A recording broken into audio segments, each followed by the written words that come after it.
जब आपने काम मुझ पर सौंपा है तो फिर निश्चिंत हो जाए ना। बस मैं थोड़ी देर में फ़ोन करता हूँ आपको। जी। मुझे उम्मीद नहीं थी कि मेरी फाइल इतनी जल्दी क्लियर हो जाएगी इनके साथ। फाइल ऐसी क्लियर नहीं हो जाती है। फाइल को क्लियर करने के लिए फिजिक्स का नियम लगाना पड़ता है ठकुराल साहब। फिजिक्स पढ़ी है आपने? यू मीन भौतिकी? हाँ वही, गुरुत्वाकर्षण का नियम तो पढ़ा होगा। हाँ। कोई भी स्थिर वस्तु तब तक स्थिर रहती है जब तक उस पर कोई बाह्य बल ना लगे। बाह्य बल? बल ही भूल गया था मैं, सॉरी।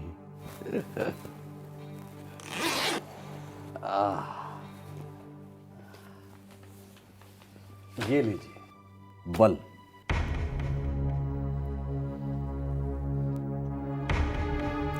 Sorry sorry. ठीक है ना बल एनके साहब? मुझे उम्मीद है अब मेरी फाइल में कोई दिक्कत नहीं होगी। अरे अब भी देखिए, दिक्कत और मुश्किलें ये एनके का नाम सुनकर रफू चक्कर हो जाते हैं। तो हम भी फिजिक्स के अनुसार बाह्य बल लगाते रहेंगे। तो फिर हम भी फिजिक्स के अनुसार फाइलें चलाते रहेंगे। इजाजत दीजिए। चलिए।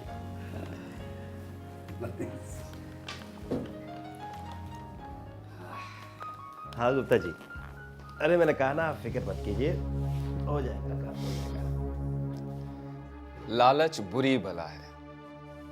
बचपन में ऐसी कहानियां हम सब ने सुनी होंगी, लेकिन जैसे जैसे हम बड़े होते चले जाते हैं, ये कहानियां भी हमारे बचपन की ही तरह कहीं पीछे छूटती चली जाती हैं। और फिर शुरू होती है एक रैट रेस, एक दूसरे से आगे निकल जाने की, बेशुमार धन दौलत कमाने की। इस अंधी रैट रेस में बचपन में पढ़ाया गया वो पाठ नैतिकता का और अनैतिकता का, वो भी कहीं दूर गुम हो जाता है। बेशुमार धन कमाने की इस दौड़ में मूर्ख इंसान ये भी भूल जाता है कि वो चाहे कितनी भी रेस क्यों ना जीत जाए, still will be a rat.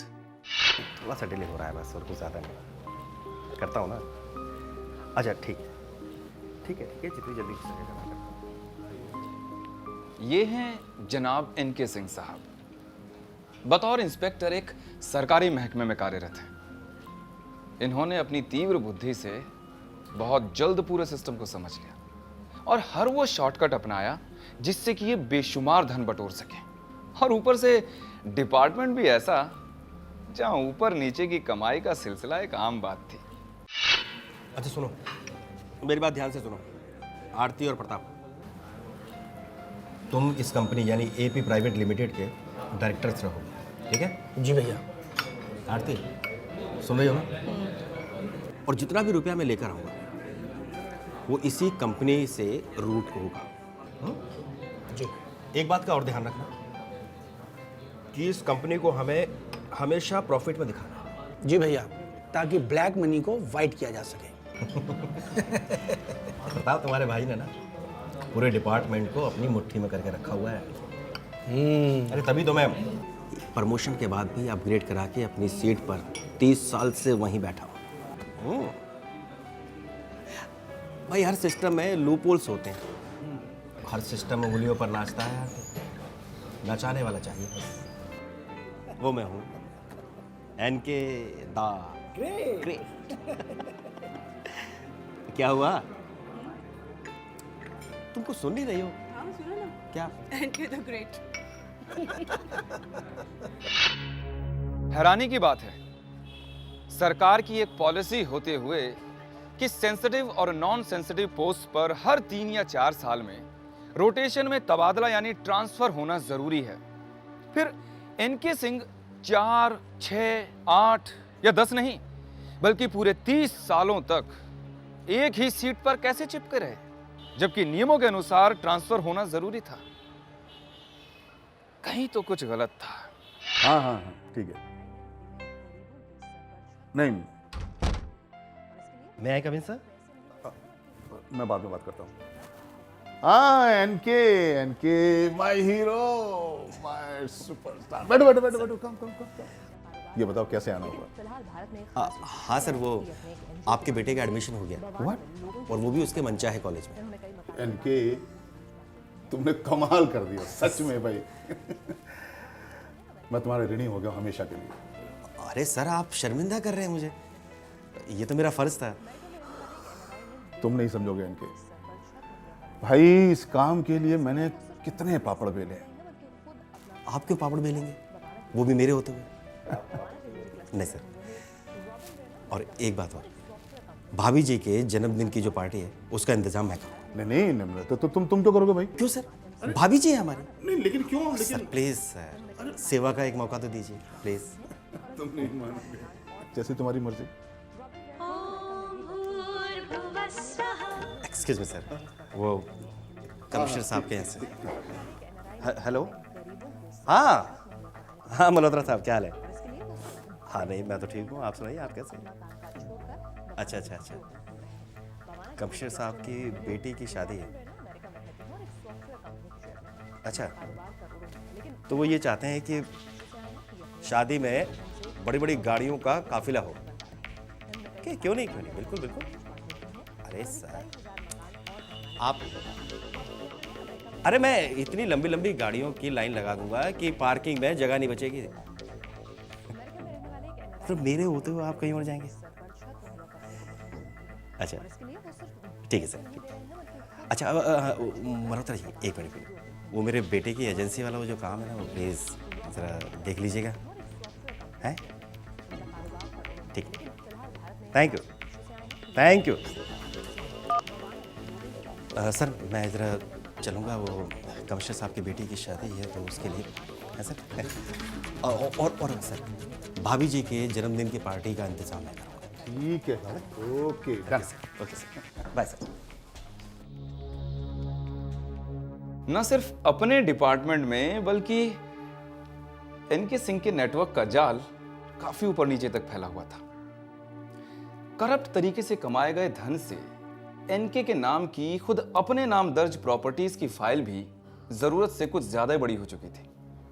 लेकिन सिस्टम पर एनके सिंह की पकड़ इतनी ज्यादा मजबूत थी कि उसकी इस फाइल की मोटाई पर कभी किसी की नजर ही नहीं गई, या यूं कहें कि कभी किसी ने जानबूझकर उस ओर ध्यान ही ना दिया हो। अपनी बीवी और भाई के नाम बनाई एक कंपनी के अलावा एनके सिंह अपने बेटे के नाम से एक बड़ी कंपनी की एक एजेंसी लेने में भी कामयाब हो गया था। किस्मत शायद एनके सिंह के साथ थी, क्योंकि उसका ये खेल एकदम उसके मुताबिक चल रहा था कि तभी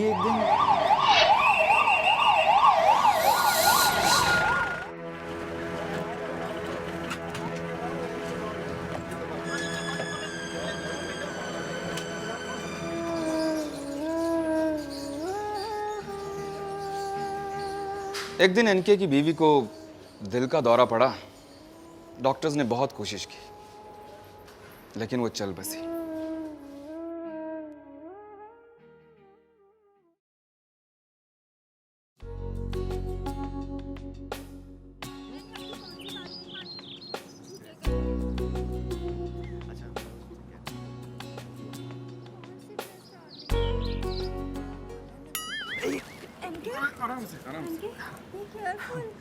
माफ कीजिएगा भाई साहब, वो मैं गिरने वाला। अरे कोई बात नहीं, कोई बात नहीं। इंसान को बस अपने कैरेक्टर से नहीं गिरना चाहिए। है जी? जी। समय क्या खराब है। क्या समय खराब है? जी नहीं, वो मेरी घड़ी खराब है। जी आदाब। क्या बकवास कर रहा है?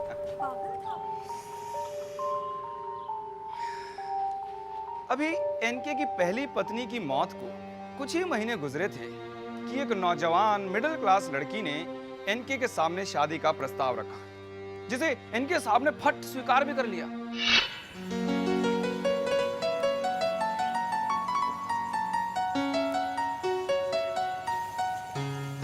आशा, एक बात कहूँ तुम्हें, तुम अगर मेरी जिंदगी में नहीं आती ना तो मैं अकेलेपन से मर जाता। जब से आरती गई है ना, मैंने जीने की आस ही छोड़ दी थी। इस नई दुल्हन ने धीरे धीरे एनके को अपने प्यार के जाल में फंसा लिया। कैसे नहीं मिलती, मुझे तो आना ही था आपके पास हर हाल में। मेरा सब कुछ तुम्हारा है।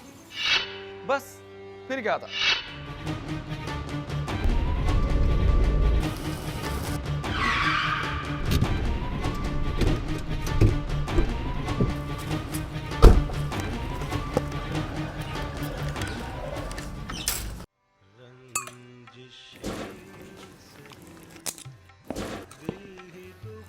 पापा,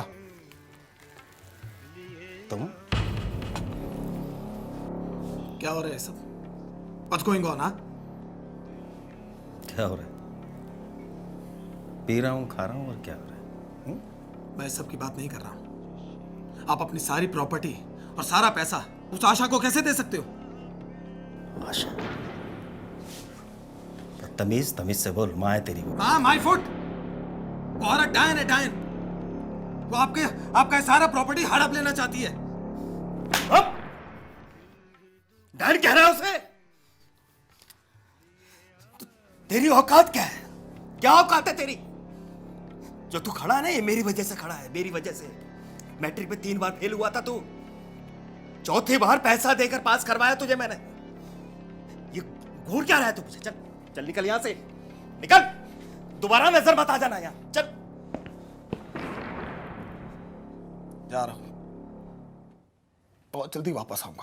अच्छा जा जा जा जा जा।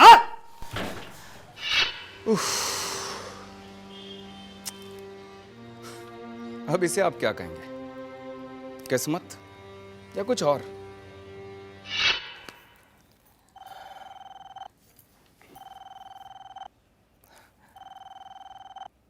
हेलो। हेलो, हाँ प्रताप। कौन? अरे कौन? मैं बोल रहा हूँ, तेरा भाई एनके। हाँ जी, बोलिए भाई साहब। अरे तुम फोन नहीं उठा रहे थे, पता नहीं क्या। सुनो, मेरी बात सुनो।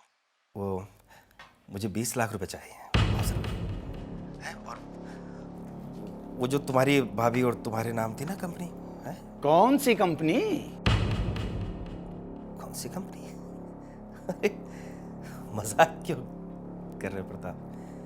कंपनी वही। उस कंपनी को आप भूल जाइए मिस्टर एनके, क्योंकि उस कंपनी का मालिक अब मैं हूं, PN सिंह। क्या? तुम मेरे साथ धोखाधड़ी करोगे क्या? धोखाधड़ी? कैसी धोखाधड़ी? भ्रष्ट इंसान। चुप कर।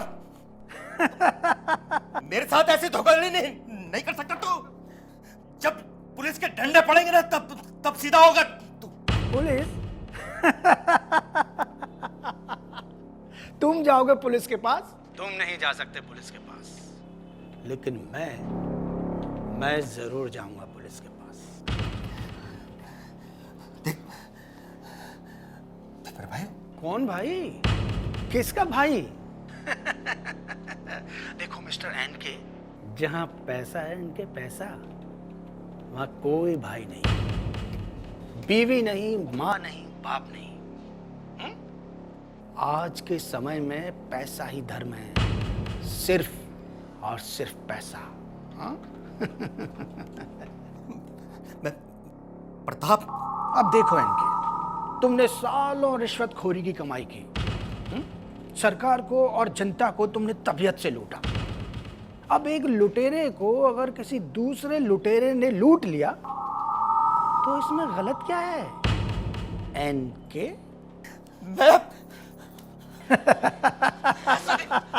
ऐसा मेरे साथ धोखाधड़ी नहीं कर गया ना धोखा। एनके की बीवी की मौत के बाद मानो एनके के लिए उल्टी गिनती शुरू हो गई थी। पहले आशा की किरण बनकर आई उसकी नई नवेली दुल्हनिया ने एनके को अपनी झूठी मोहब्बत के जाल में फंसाकर उसकी सारी प्रॉपर्टीज अपने नाम करना शुरू कर दिया, जिसकी वजह से उसका अपना खून इकलौता बेटा भी लड़ झगड़ कर चला गया। और दूसरी तरफ एनके का अपना भाई, जो कभी एनके पर अपनी जान छिड़कता था, उसने पहला मौका पाते ही एनके के द्वारा बनाई गई कंपनी को अपने कब्जे में कर लिया। एनके सिंह अब पुलिस के पास तो जा नहीं सकते थे, अगर जाते भी तो क्या कहते वहां जाकर, लिहाजा उसने चुप्पी साधना ही ठीक समझा। लेकिन कुछ दिनों बाद ऑफिस में जो उसके साथ हुआ, देखो इनके, देखो ना चाहते हुए भी मुझे तुम्हारे खिलाफ शिकायत की जांच करनी पड़ेगी। तुम्हारे भाई ने शिकायत की है तुम्हारे खिलाफ, तुम्हारी ये बेनामी संपत्ति और रिश्वत की रकम के बारे में, सबूतों के साथ।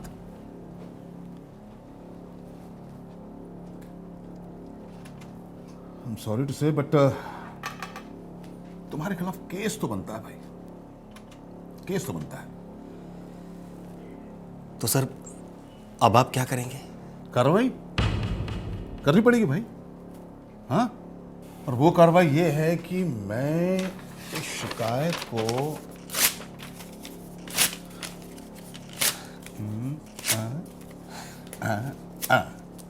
आड़ कर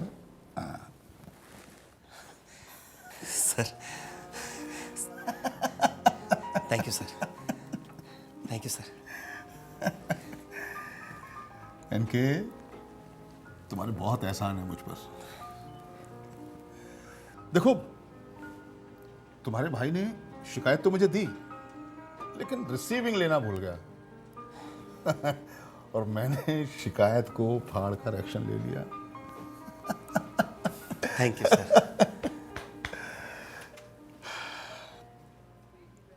लेकिन इनके, इससे पहले कि तुम्हारा भाई विभीषण तुम्हारी लंका का सर्वनाश करे, टेक केयर ऑफ हिम। जी सर। उठा।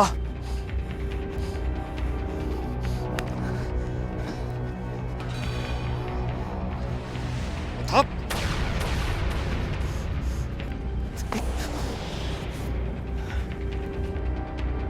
एनके सिंह बेसब्री से अपने भाई से बात करने की कोशिश करता रहा, लेकिन उसके भाई का फोन बंद था। क्या एनके की मुसीबतें बढ़ने वाली थी?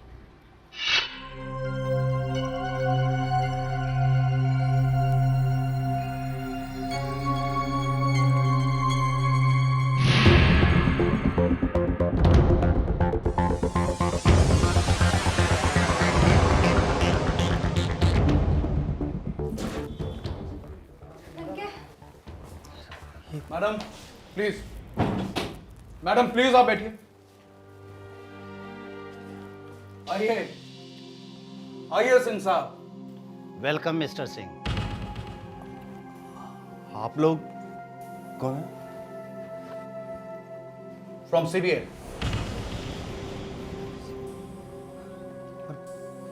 मैंने क्या किया है?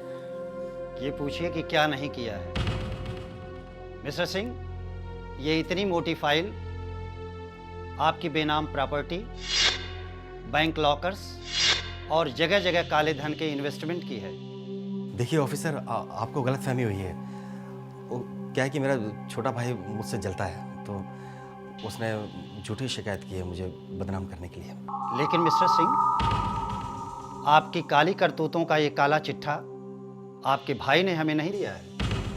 ये फाइल हमें CVC यानी सेंट्रल विजिलेंस कमीशन ने दी है आपके खिलाफ जांच करने के लिए।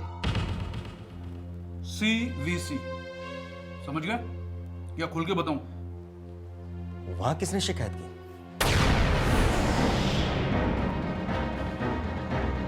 मैंने। You are under arrest, mister Singh. Sir वो आपका खेल खत्म। चलिए आपको ले चलते हैं। कहाँ? आपके नए ससुराल। सर लेके चलूं? यस, ले चलो। सर एक मिनट सर वो आप थोड़ी देर के लिए मेरे साथ अंदर चलेंगे? मैं जरा आपसे कुछ बात करनी सर। अंदर चलो चलिए। मेरी बात तो सुनिए सर, मेरी बात सुनिए सर प्लीज। चलिए। एक मिनट मेरी बात तो सुनिए सर। सर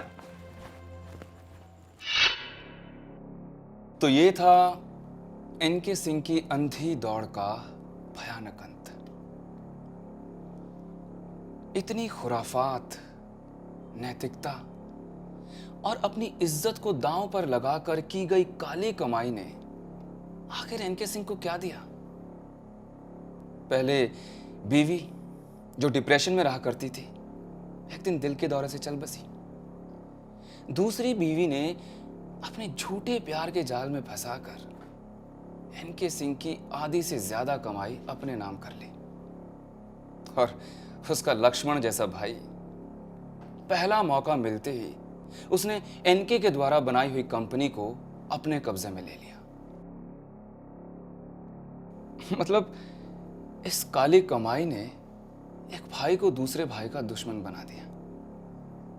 और सबसे दुख की बात कि एनके सिंह के बेटे ने, उसके अपने खून ने उसके खिलाफ सीवीसी में पूरे सबूतों के साथ शिकायत की, जिसके बिना पर सीबीआई ने एक पक्का केस दर्ज कर एनके सिंह को गिरफ्तार कर लिया। काश एनके सिंह ने यह करप्ट राह न चुनकर एक साफ सुथरी राह चुनी होती तो आज उसको ये सब ना भुगतना पड़ता। आइए हम सब मिलकर करप्शन को बढ़ने से रोकते हैं, क्योंकि ये हम सब का दायित्व है। माना करप्शन धन दौलत और कई तरह के प्रलोभन दिखाती है, मगर पकड़े जाने पर घर की खुशियां और रातों का चैन सब ले जाती है। अंधेरा ही अंधेरा छा जाता है हर तरफ, फिर कोई डगर न नजर आती है। एक अंधेरी गली सांकरी सी सीधे आपको जेल तलक ले जाती है। Stay vigilant, say no to corruption and stay happy always. जागरूक रहिए, विजिलेंट इंडिया का हिस्सा बनिए और करप्शन के खिलाफ आवाज उठाइए। जय हिंद। एनके सिंह के बेटे के द्वारा सेंट्रल विजिलेंस कमीशन को सबूतों के साथ दिए गए डिसप्रोपोर्शनेट एसेट्स के दस्तावेजों के आधार पर सीबीआई ने एनके सिंह को गिरफ्तार कर लिया। एनके सिंह के खिलाफ कोर्ट में केस चल रहा है और आजकल एनके सिंह अपनी नौकरी से सस्पेंड है।